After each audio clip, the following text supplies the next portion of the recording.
Welcome to the Rim Brake Rodeo. We hope this video helps. You start by confirming model and symptoms.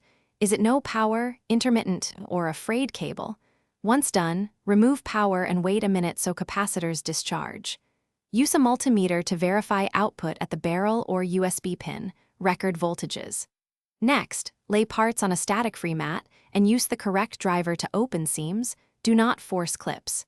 You need the tools and measured values before proceeding. This prevents unnecessary component swaps and keeps you safe. You now open the adapter and inspect the printed circuit board closely. Look for cracked solder joints, lifted traces, bulging capacitors, or scorched resistors. These are the usual culprits. Once identified, use a soldering iron to reflow suspect joints and replace failed capacitors with same voltage and low ESR rating.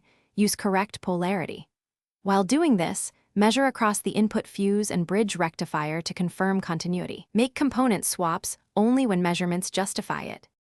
You finish by reassembling the adapter carefully, ensuring the cable's strain relief and seals are seated so movement won't stress solder joints.